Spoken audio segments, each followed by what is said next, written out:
Alrighty, we're gonna do a little bike check for my 2025 Mishigami bike, which looks a lot like my 2024 Mishigami bike.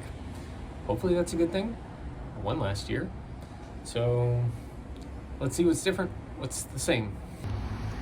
Alright, I'm out on my porch because the weather has conspired against me to be drizzly. So hopefully you can see alright, but let's start with the frame and some of what's same and different there. So bike is still the same. It's a Bear Claw Thunderhawk. It's a titanium bike. I love this bike. It does a little bit of everything. Gravel, bikepacking, road. Makes it pretty good for this application. The wheels are still the same NV AG25 wheels, but I have some brand new reflective stickers courtesy of Sarah Rice. Those are super cool. I'm very happy about that. Then my NV Adventure Fork, obviously not going to be using the mounts, but I have outfitted it with a couple of additional stickers, like this Scratch Raccoon and this sticker from last year's Mishigami featuring the old logo. On the reverse side, we have the new logo and a sticker a friend got me called Bike Person that says Bike Person. Anyway, lots of fun. Group set is Shimano 2x11 GRX mechanical. People who know me know that I like mechanical. I don't want the electronic stuff. But yeah, this is a great group set and something that's a little bit different this year. For a while before last year's race, I was running this same cassette, which is an XT 11 to 40 tooth cassette. It's probably honestly more cassette than I really need, but it will be nice to have that bailout gear. Going up some of the big inclines later in the race, there's not that many big inclines, but when you're tired and you're going up a hill, every year matters. This is technically out of spec for GRX, but it works just fine. Also not a spec change, but just kind of a change. I just replaced the chain rings. Unfortunately, the silver limited edition GRX that the rest of my group set is, the chain rings are no longer in stock. So we got black ones for that. Almost forgot, back down on the wheels. We are once again running Continental GP5000 ASTR.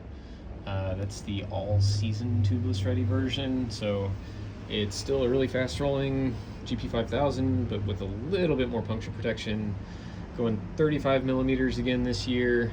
The puncture last year that I had aside, it worked really well for me. I think it's well suited to the course, well suited to this kind of race. They're really, really fast rolling, but with the slight extra volume, it'll be nice and cushy. Further up, we're on the same saddle. It's a Brooks C13 Cambium. So carbon rails with that kind of rubbery stuff on top. It looks really hard, it feels really hard. Somehow it works for me. It's nice and narrow on the nose, that helps. I need a narrow saddle. Let's go back up towards the front of the bike.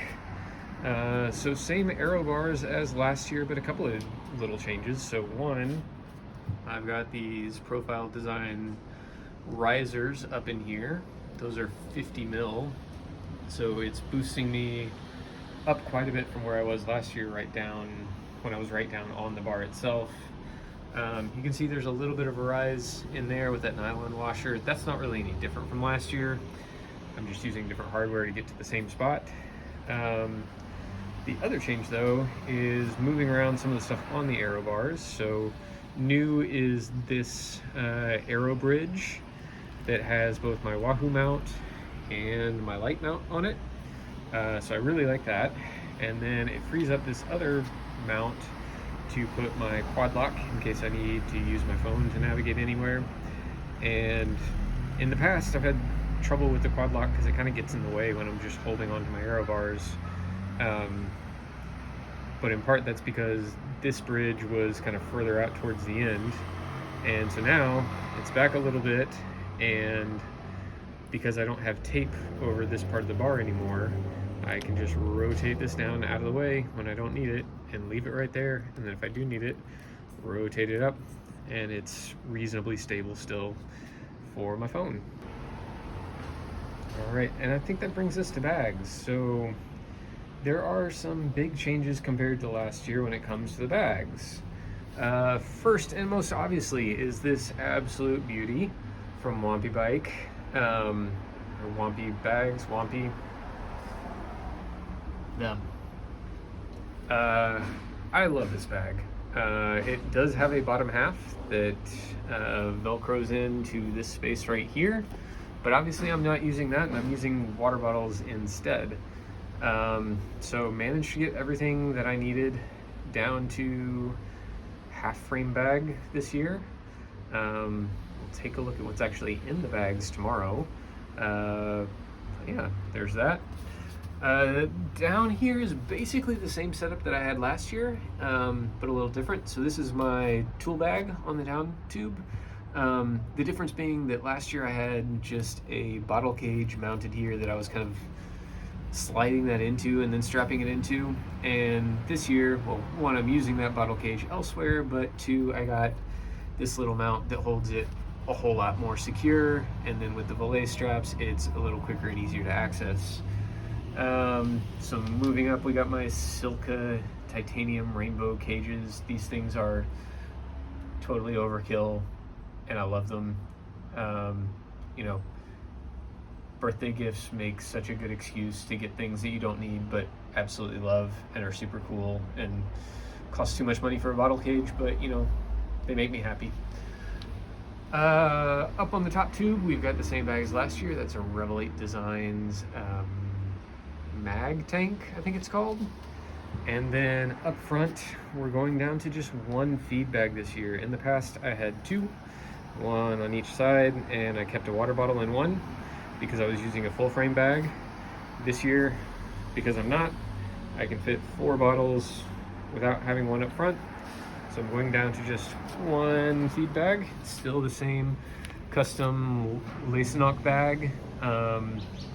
Great bag, still in good condition. Had it for a few years now, and can kind of nestle it right down in between the aerospace. And then in the back, more familiar stuff.